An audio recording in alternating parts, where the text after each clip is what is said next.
Hey guys. Good afternoon.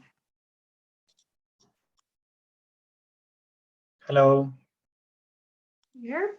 Please don't forget to turn your cameras on before we get started.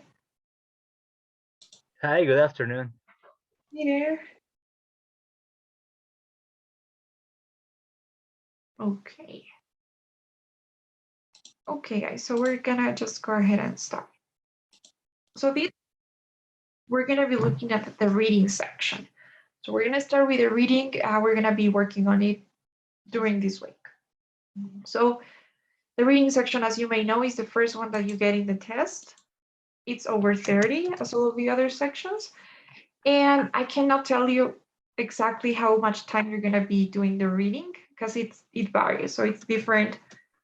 I mean, it's very random, but in general, you could be doing it for, here it is, 54 or 76 minutes. Okay, we're gonna talk about why the numbers change. But basically, that's it. That's the first section over 30, 54 to 76 minutes. So the thing is that in the reading section, you guys are obviously gonna read something. You're gonna read some passages and then answer some questions on the passages. So do you guys know what a passage is, by the way? Yes. Okay, maybe you can explain what a passage is? A passage is like sort of a segment from, it could be an essay, anything. It's a small piece of a bigger book, novel, etc., etc. Yeah, great. So yes, exactly, that's what it is. So these reading passages are pieces of more or bigger texts, but they are essentially, they have their own sense. So they make sense. So you're gonna be reading these passages and then answer 10 questions per passage based on that material. Now the thing is that you can have 3 or 4 of them, and you never know. So I can't tell you like you're gonna have 3 or you're gonna have 4. This is gonna be random. So they randomly assign 3 or 4. And the thing is, if you have 4 passages, one of them is gonna be unscored. Means that they are not going to evaluate one of the passages that you do, only in the case that you have 4. So it's like you had 3. Now, why do they do this? And is it fair? Now, the thing is, in the listening section, you will be compensated for this. So in case you have 3 passages in the reading, the listening will be a bit longer for you. Same thing, you will have some other unscored tasks. Now, if you have 4 passages in the reading, the listening section will be shorter for you. So it's like reading and listening, they go together in that aspect. If you have a longer reading, then you have a shorter listening, and vice versa. If you have a longer or a shorter reading, then you have a longer listening. So that's the thing. You could have 3 or 4 passages. If you have 4, then one is not gonna matter, but you don't know which one this is gonna be. So you just need to answer the 4 of them. No matter how many you have, you need to answer all of the passages. And remember, it's gonna be fair because either way, it's either in the reading or in the listening, but you're gonna have these extra tasks. Okay? So that's why I'm saying 3 or 4. And obviously they will give you more time if you have more tasks. It's not like you're gonna have to do them in the same amount of time. So in case you have 4 passages, you will be given 76 minutes for the 4 passages. And if you only have 3, then you will have 54. Okay, so that's the structure. 3 or 4 passages to read. Each passage has 10 questions and 54 or 76 minutes according to the number of passages you get. So I know it seems a bit complicated right now, but I don't know if it's okay. Do you have any questions so far on the structure? Yeah, I have a question. Is that the passage that is unscored, is it like randomly chosen, or is it like the with the highest score or with the lowest score among the ones that I answered? Okay, great question. It's random. It's random. It could be anyone. They don't consider your score. they know which one is gonna be the extra one before you when they're creating the test. So it's like the same one for everyone who's taken it that day. So yeah. Any other question?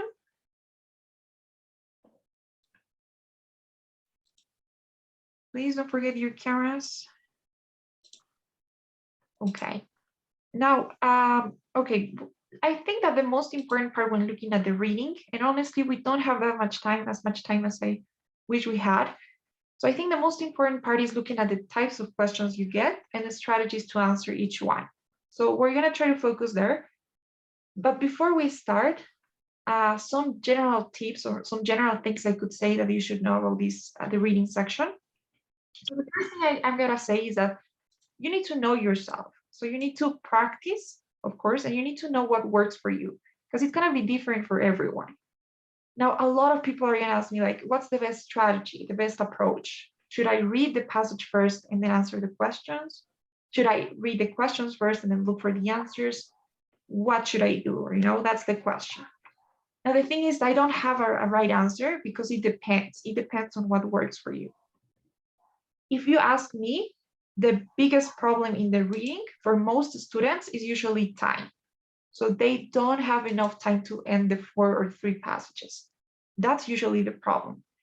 So if we consider time, and if you think that that's a problem for you, so that's why you need to practice, you need to set the timer, you need to have your reading set, answer the questions. If you feel like you're constantly running out of time, that's your problem, then I would suggest you don't read everything first. You start with the questions, and then one by one, you look for the answers. That's the best strategy when you're dealing with time issues. Now, if you don't think that time is a problem, you actually would like to focus more on understanding the text better because you feel that you're just getting the answers wrong, then maybe it would be better for you to read the text first, the whole passage, and then move on to the questions. So that's what I could say in terms of what strategy to take. Believe me, the only way that you're gonna know what works better is by doing or trying both options and seeing which one is gonna be the right one for you. There's no other way around, okay? So practice using both, see what's the problem, and try to go with that strategy, right? So that's the first thing I could say. Now, some general things that this is for everyone here. So never ever skip a question. So you actually have the chance to leave some questions in blank. So you can go to the next one without answering the question. Now that's a terrible thing to do because even if you don't know the answer, the best thing you guys can do is guess. Okay, so take a guess, even if it's completely random, choose one option and move on to the next one because there's no penalty for a wrong answer, which means that if you leave it in blank or if you get it wrong, it's exactly the same. So it's better to try to guess, you know, maybe you get it right, maybe you don't, but at least you're doing something. So don't skip questions. My advice, when you're guessing something, because remember, right, you don't have a lot of time. So if you are taking a guess in one of the questions, you are allowed to take some notes. So you can have your piece of paper there, your pen, write down the number of questions that you are skipping or that you are guessing, so that in case you have extra time at the end, you can go back and maybe change your response. But don't skip it, okay? At the beginning, you need to select, you need to answer each one of the questions that you get. Another thing is try not to jump around, which means, you know, you could start in question 1, then move on to question 3, then go to passage 4, go back to passage 1. You can do it, you know, it's not that you physically can't, but there's no reason to do that. So my advice, always go in order, starting question 1, starting passage 1, and go in order. The best thing to do. Remember, you can never get stuck. You don't have the luxury of spending too much time in one question. So every question is different, you know, I'm not gonna tell you to spend a certain amount of time per question, but in average, we could say that if you're spending more than 1.5 minutes in a question, then you should consider moving on. Okay, so If you cannot answer in like the 2 first minutes, then you're probably gonna just waste your time there. Another way to measure your time would be the timer, by the way, is gonna count down. So it starts in, let's say, it starts in 54 and it's gonna count down. They are not gonna give you a separate timer for each passage. So the 54 minutes are gonna be for the 4 passages, for the 3 or 4, and you need to organize them on your own. They're not gonna tell you, okay, it's time to move on to the next passage. You could spend your 54 in one of the passages, which is of course not what you have to do. So you're gonna have 18 minutes per passage, okay? So the timer is gonna go counting down. So you're gonna have to kind of memorize the numbers, you know? It's gonna start in 54, then it's gonna go to 36, then it's gonna be 18, right? Am I right? Yeah, and then 0, right? So these are the numbers that you need to memorize, 36 and 18. So when you see your timer is in 36 minutes left, then you know that you should be in the second passage. Same thing here, okay? So if you feel that this is too much, then just, you can count 5 and 5 minutes. And in 5 minutes, you should be answering about 3 questions. Okay, so try not to get stuck, careful with time. You can write down some notes. Don't take notes on the text, only write down the questions that you're guessing. Usually the last questions are the hardest one, or the one that takes more time, I would say. So that's why it's okay to go in order. And if you can have some extra time, so if instead of finishing a passage in 18 minutes, you do it in 17, that gives you an edge. So at the end of the whole reading section, you can go back to the ones that you have guessed, and you can try to see if you can actually answer those questions, right? And if you decide to do that, if you're gonna review your answers, only do it at the end of the entire reading. Please don't stop at the end of the first passage and try to review, because that's not ideal. You need to finish the whole passage, the whole reading, and then when you have extra time, you can go back to the ones that you chose to guess. Okay, so that's like the basic stuff that you should know. Is this okay? Any questions now? Please feel free to ask any questions on how it works or the tips that I just gave you.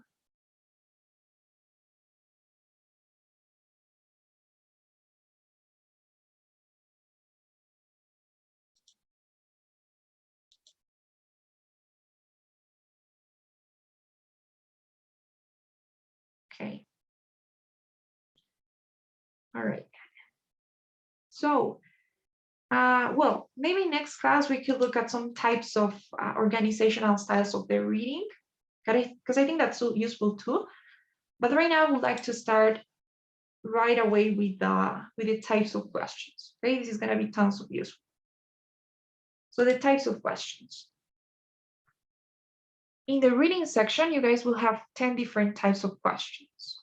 Okay, so you have these types, as you can see on the chart.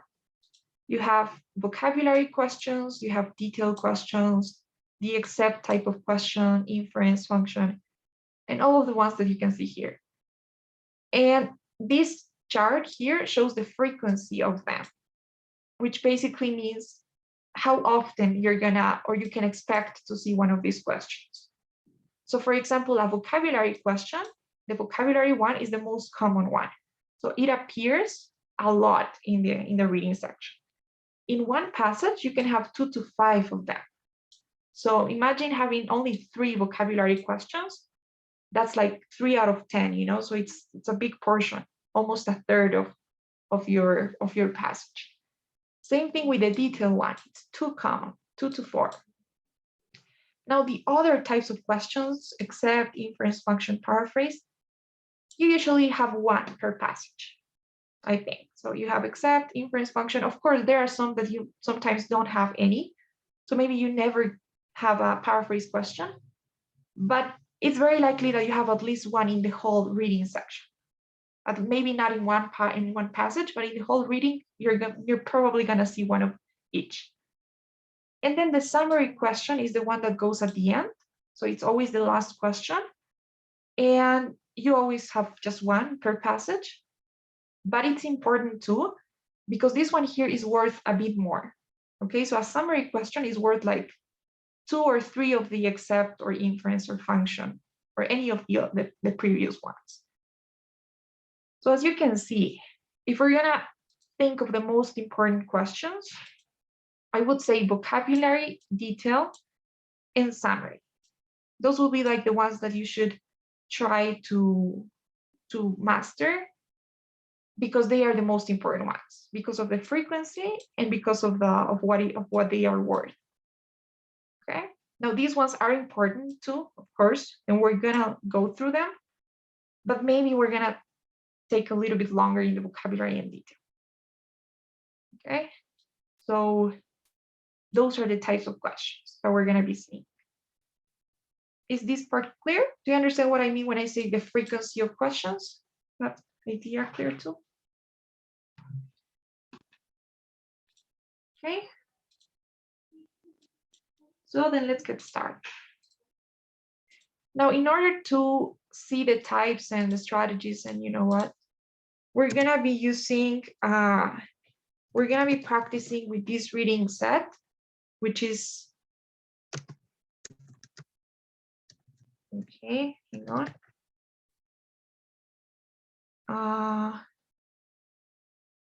Okay, yes, this one here.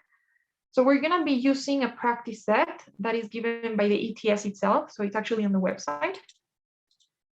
We're gonna be using this one here, okay, the first reading practice set.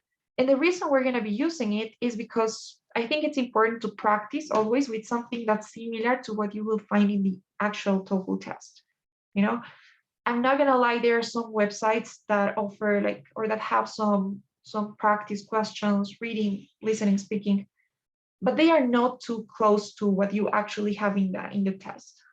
But this is an ETS practice set, so it should be really close to what you guys will see, at least close enough. Okay, so we're gonna be working on this. Right now, we're gonna be using the second strategy. We're not gonna read the entire passage first. We're just gonna focus on the questions and the answers. Okay.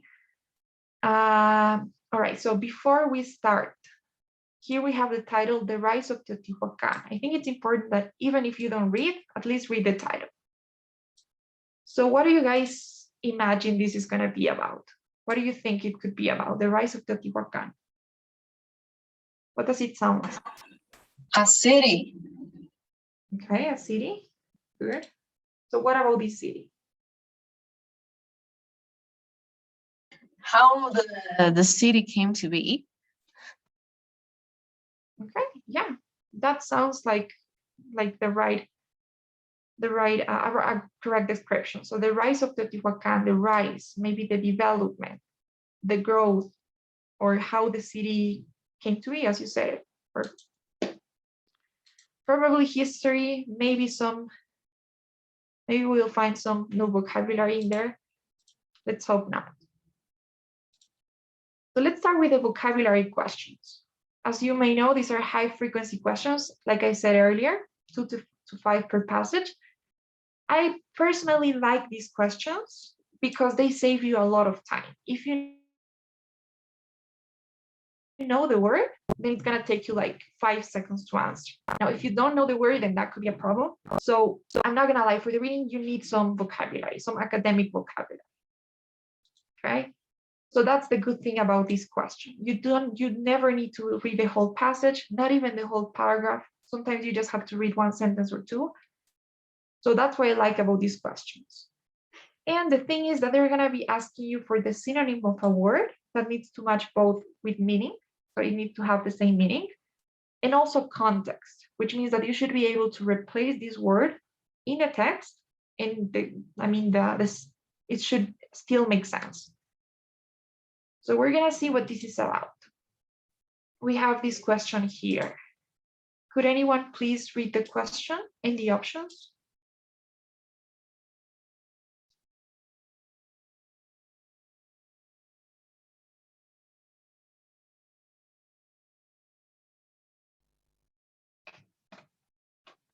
maybe.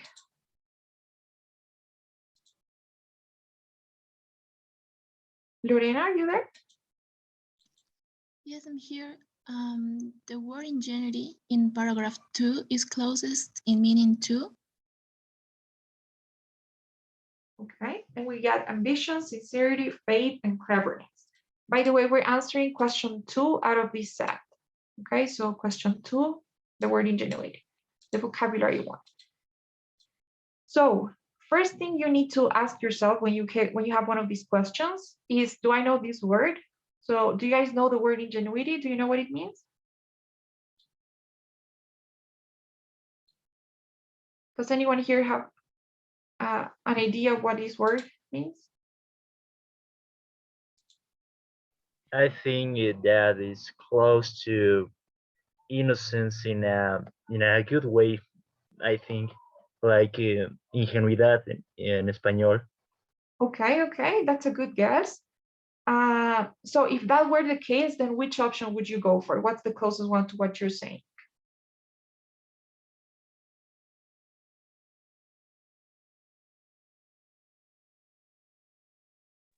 Maybe option C, faith. Faith, okay. So like you have faith in people? Okay, all right. So now next thing you need to ask yourself, once you know that, if you think you have the meaning, so you need to ask yourself how sure you are of that.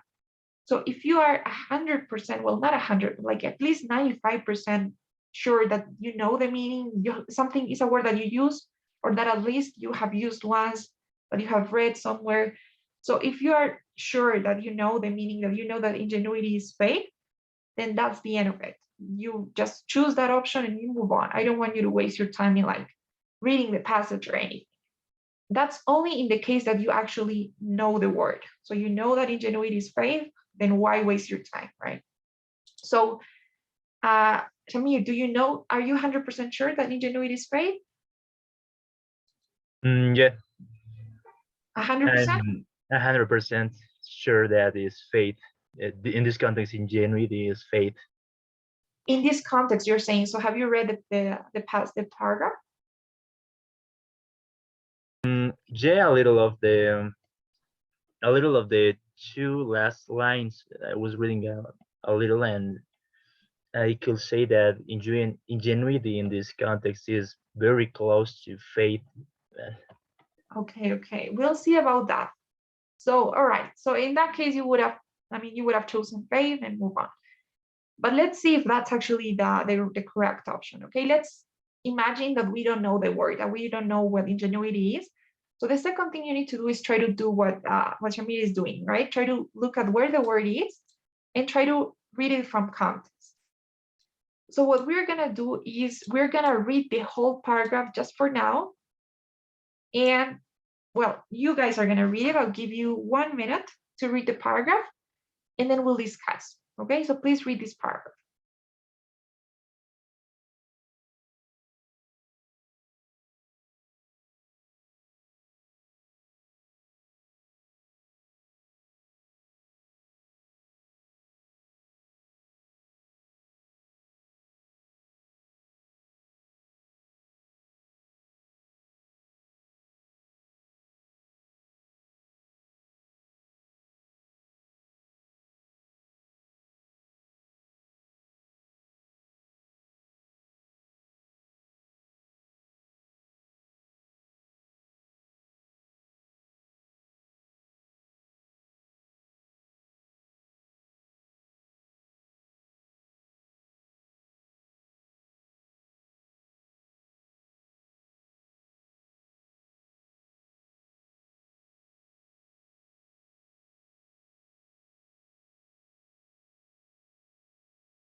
Okay, guys. So hoping that you're all done. So I'm gonna give you one tip. So in case you're in a hurry, you don't have enough time to read the whole thing. I've seen that most of the time in the first line, the first or second line, usually the first sentence, you have like a short introduction. That's the good thing about this, about the reading. So in each passage, they focus on a different idea, right? That's why, I'm sorry, not in each passage, in each paragraph, okay? So each paragraph is about a different idea on the same topic, but a different idea. And you always have like a short introduction to the paragraph in the first line. So it's pretty predictable in that sense. So if you really want to know what, or if you want to know what a paragraph is about, then it should be enough to read the first sentence. So for example, we have, how did this tremendous development take place and why did it happen in the Teotihuacan Valley? Could you guys tell me what this paragraph was about? It was about all the things that made it Teotihuacan grow, develop, all of that. Exactly. So it was about all the things, all the factors that influence this tremendous development of Teotihuacan. And actually, the word that we want, ingenuity, is one of the factors, isn't it? The exact role of other factors, and then they start mentioning, right? So the ingenuity and foresightness of Teotihuacan's elite is in fact one of the factors that influenced the development of this city. So that's something that you need to do. You need to find the word and you need to see how the word relates to the purpose of the paragraph. So what is this word doing there? I mean, what's the purpose of the word in the paragraph? So in this case, ingenuity and foresightness of Teotihuacan's elite is one of the factors that influence the development of Teotihuacan. So that's your context. Now you need to try to eliminate or discard some options. So you're gonna ask yourself, so what could it be? Compare it maybe to the other factors, right? You have things like geographic location, you have things like obsidian resources, potential for extensive irrigation, natural disasters. So what would it be? What do you think? The ambition and foresightness of the elite, the sincerity and foresightness of the elite, the faith and foresightness, the cleverness and foresightness. What do you think? I would think the cleverness. Okay, good. Yes, the cleverness. Why cleverness? Because it could be a factor to the development of the place. Okay, that's a great way of thinking. So yeah, I would say that if we focus on context only, then to me, A and D make more sense. Because you could say, you know, the elite was very ambitious and that's why they grew so much, right? Or they were so clever that they helped the city grow. So to me, those are the ones that like make more sense in terms of context. I don't know if it's the same for you. Because yes, you could say, you know, the sincerity of Teotihuacan's elite, but to me, it's like it doesn't fit with the other factors, right? Like we have things like geographic location, resources. So to me, I would say ambition and cleverness would be like the most logical ones in terms of context. Now, another thing you guys can do is think about the sentence or the phrase, you know, the ingenuity and foresightness. Does anyone here know what foresightness is? It's sort of like looking ahead. Yeah, looking ahead. Okay. Is it exactly. like vision? Vision? Yeah. Great. That's awesome. You know what? You can actually break down this word, right? You could say, well, first thing, that ness in there is not adding any meaning, right? It's, you know, like clever, cleverness, foresightness. That doesn't make any meaning. But for and sight. So somebody here is saying vision. Perfect. It has to do with sight, right? Sight is like vision. And for, what does for sound like? For, that prefix. Before. Yeah, it sounds like before. Like future. Future, yes, that's right, future. So for is related to the future. I don't know if you've heard like the weather forecast, you know, forecast. So the weather prediction or a foreshadowing, which is like a prediction too, like a feeling of something that's going to happen in the future. So yes, for has to do with the future. So basically you guys are right. Foresightness means the ability to make predictions about the future, to look ahead, to kind of predict what's going to happen, and based on those predictions, take some action. So that's for silence. So we know that this elite had that ability of predicting, making predictions and being careful or taking care of things before they happen. So you have more context to work with. What do you think now? It should be similar, you know, the ambition and foresighteness or the cleverness and foresighteness. What's it gonna be?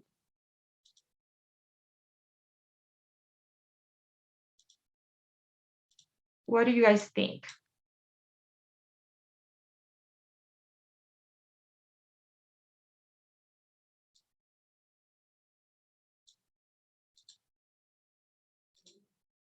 Well, if we think about those two words, I think that cleverness will be the closest one, right? Because foresighteness has to do with being smart enough to make predictions, to be, I don't know, to prevent things. And ingenuity, well, or cleverness is the same thing. It's like among the same line. So cleverness, you're clever when you are also when you have this ability. So the thing is, when you look at context, most of the time you're gonna come down to two options. And if you don't know which one it is because you don't know the word and you're just looking at the context part, you're probably gonna have to guess or go with the one that feels right. So what would you guys go for?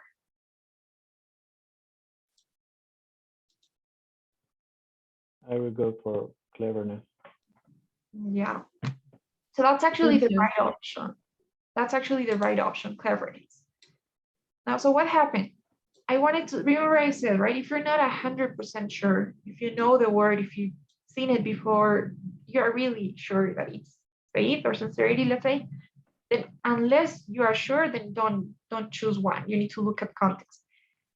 Now, this is something that I would think, or that makes me think that they do this on purpose, right? Because I gotta admit, ingenuity sounds a lot like ingenuidad in Spanish, but it's not really ingenuidad. Ingenuity, I think here means ingenio, right? Ingenio.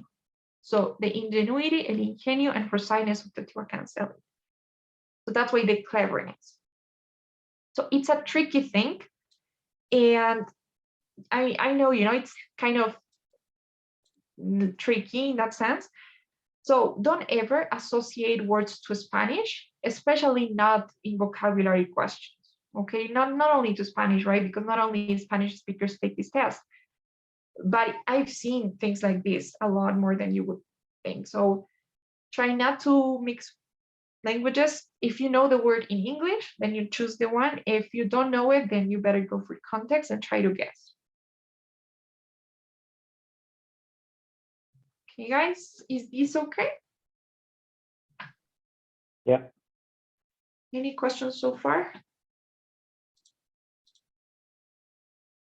Okay, so those are the vocabulary questions right there.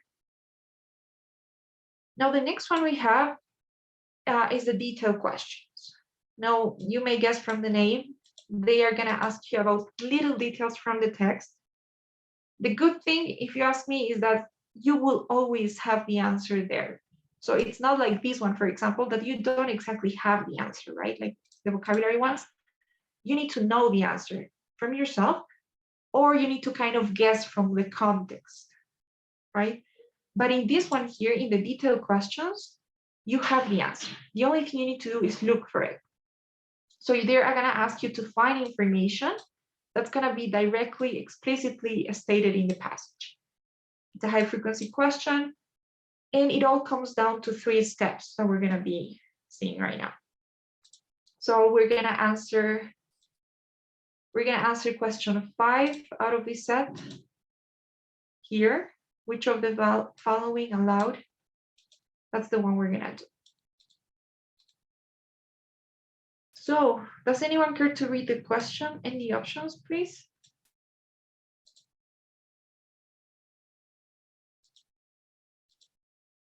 Maybe Lorena? You are? Yes, I'm here. Which of the following allowed Teotihuacan to have a competitive edge over its neighbors? Is that Okay. All right, that's enough. It's okay with the question. So thank you, Lorena. And now we're gonna do the same thing. I'll give you guys 1 minute, maybe a minute and a half to read the paragraph, and then we'll come back to the answers. Okay, try to guess what the answer could be, and you'll let me know.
Maybe the answer is A. Okay.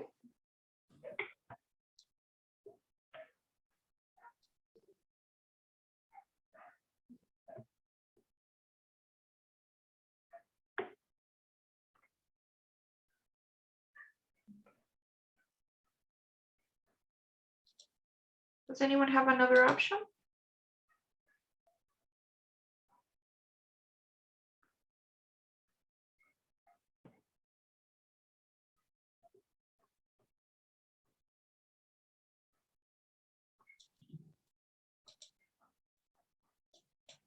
Do you guys agree with A? Is it A? Yes, it's A2. Okay, good. All right. So if you all agree, okay, guys. So why? Can anyone explain why? Why is it A?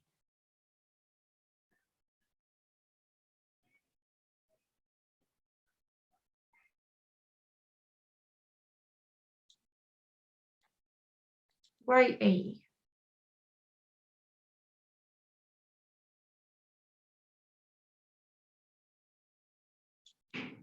Anyone? All right.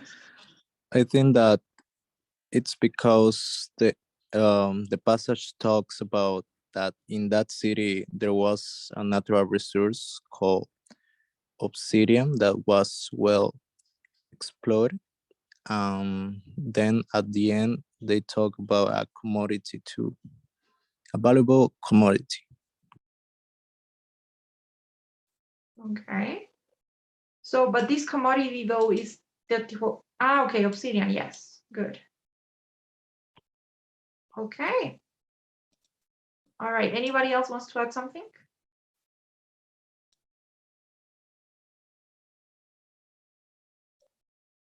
Okay, guys. So I would say the best tip I can give you for these type of questions, the mistake that most people make with these detailed questions, first thing they forget that it's a detailed question. So how do you know it's a detailed question? Well, you read the question, right?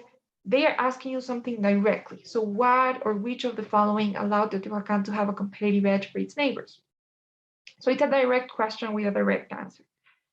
You differentiate these from other questions that are like, what can be inferred about what Teotihuacan has maybe, or something like maybe what can be the best form of paraphrasing these. So it's a direct question, and they're asking for something that's gonna be in the passage. Sometimes you also have something like, according to paragraph 2, which of the following allowed, So that's how you know. And when it's a detailed question, then the thing that you need to remember the most is that most of the time you will find the answer in a detail. So it's a detail, right? So it's going to be part of a sentence, maybe part of, yeah, usually just one sentence. The thing that most people tend to do is they kind of read the whole thing and then try to summarize the paragraph and find an option that summarizes the whole paragraph, which is not really the right way to approach it. So first thing you guys need to do is look for the keywords. Okay, now your keywords from now on are gonna be words that you find in the paragraph, like the most important words, right? So words that you find in the question and in the paragraph, the things that they're asking you about. So in this case, it's quite easy to identify those keywords because it's a direct quote, right? You have quotation marks, a competitive edge, or rates neighbors. And we have that here. So once you have identified those keywords, then I guarantee that most of the time, the answer is going to be real close to those keywords. So a competitive edge or rates neighbors, it's here, probably in the same sentence, if not in the following one. So maybe it's not always going to be that easy to find the keywords. It could be harder than this. Sometimes you have to find synonyms, okay? So for example, yes, Rodrigo? But if I only read that sentence that talks about the natural resources, I would have maybe two possible answers, A and D. But later on, they talk about that those are not scarce natural resources. They're like everywhere in Mexican and Guatemala. Okay, would you though? Like you're saying, if you only, like, let's forget about this whole thing, right? I'm saying if you only read this first sentence, I think you could actually answer the question like with A. Yeah. Because like if you only read that question, that sentence, then you have no idea about like Mexican highlands, Guatemalan highlands. You don't know where they are located, whether they are scarce or not, which I think they are not scarce.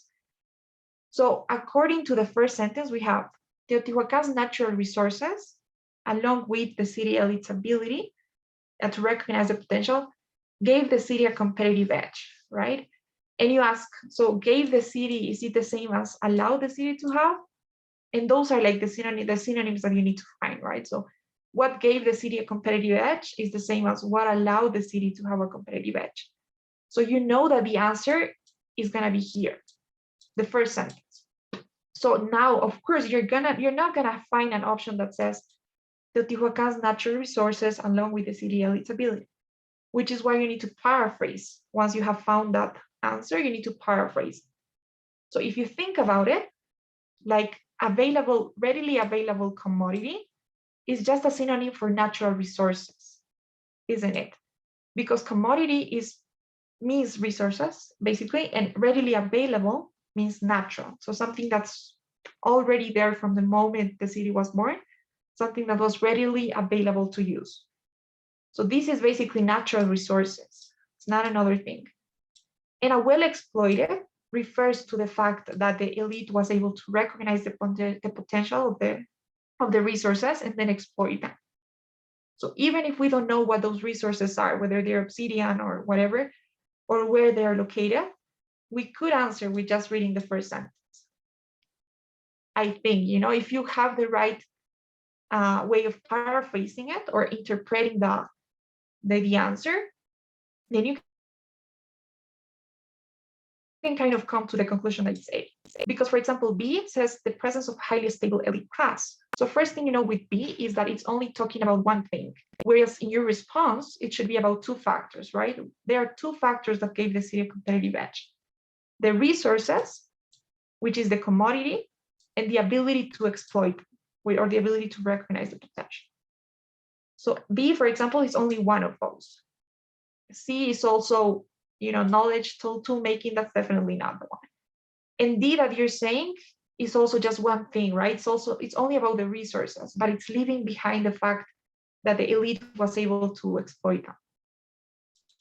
So I don't know if I'm making sense here. So is it okay so far? I think I went through that too fast. What do you think, Rodrigo? Yeah, it was very clear. Actually, you're right. You only need to have a sentence to answer the question. Yeah. So yes, obviously, it's just an example. So in general, yeah, it's way better if you can actually read everything. So if you can read everything, it helps you understand, it even helps you find synonyms. Like, for example, somebody said, Teotihuacan obsidian must have been recognized as a valuable commodity. So if you didn't know what commodity is, like, I know, what commodity is. Some of you guys may know what commodity means. It means, the resources, the goods that you have, the things that you possess, so resources. But if you guys didn't know, just by reading the paragraph, you're gonna have an idea, because you're gonna know that, okay, the obsidian is the commodity. So here we could say a well-exploited and readily available obsidian, maybe, So it's okay to read. I'm not telling you not to read the whole thing. I'm saying that when it comes to finding the answer, don't try to summarize the whole thing, okay? You can read it, but don't think that you need to find an answer that covers the whole thing, because it's something that I've seen a lot. So just look for the keywords first, right? A competitive edge over its neighbors. Think about what they're asking specifically. So they're asking for what gave a competitive edge, which is the same as this one here, right? Gave the city, allowed the city to have. And then think of where that answer is. So the answer must be here. And then find ways of paraphrasing it, because we don't always have something too similar to the same sentence, like natural resources with the city electability and so on. So maybe those are some things I could say. Try to find those keywords. If you have time to read, then read. That's going to help you understand things better, have the context. But don't let everything that you have in the paragraph try to influence what your answer is going to be. It's something specific, something detailed that they're asking for. So try to catch or find that specific thing they're looking for. Okay, it will be there, I promise. So what do you guys think? Is it okay? Do you understand that? Think of paraphrasing, well exploited and readily available commodity, right? That's another way to say natural resources and the ability to exploit.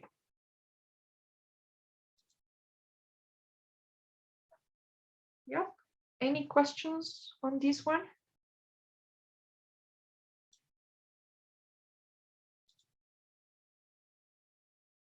Okay. Yeah. So yeah, because most of the time you're like, especially when you don't have enough time, right? You read something, okay, yes, they mentioned something about tool making. Because when you have those synonyms, this happens a lot.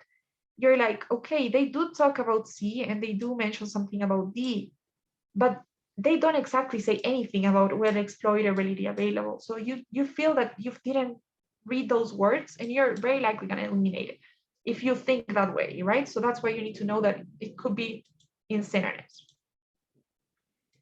So now that we've done that one, I'll give you guys another one to do, which is actually the same paragraph. So the question is, according to paragraph 4, what has recent research on obsidian tools found at Olmec sites shown? Okay, so I'll give you guys a couple of seconds to figure out the answer.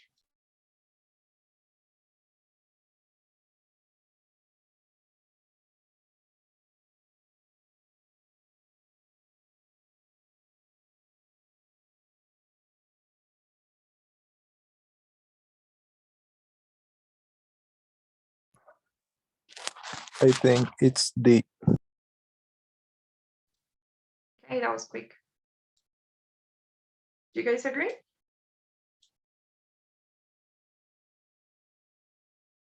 Okay. Yeah, I agree. Great, I see some noting in there. Perfect. So yeah, it is D. You find your keywords right. It's part of it's in a sentence. So recent research found on obsidian tools found at Olmec sites has shown that. So there you have the answer. You just have to paraphrase.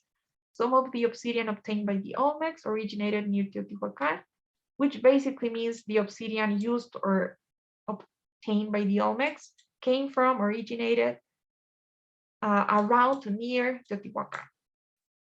So that was quick. Okay, guys. So now we've answered question 6 and question 5 as well.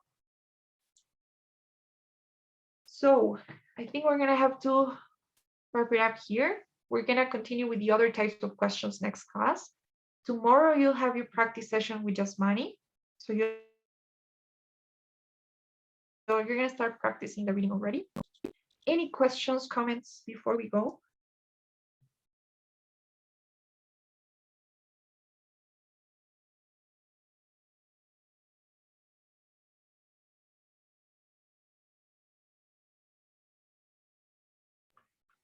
Yeah, I have a question. Are you gonna send us these slides, or like to practice and read it? Yeah, for sure. I'll send the slides. You actually have some more practice. So you have one question each. We don't have enough time to practice here, but yes, I'll send it to you guys. Great. Okay, then. So I'm sending the survey. Don't forget to fill it out before you go. And thank you for joining. I'll see you this Thursday.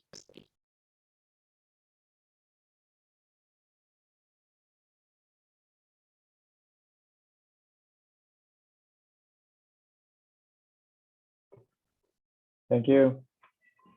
Bye, guys. Thank you. Thank Bye. you. Bye bye. Bye.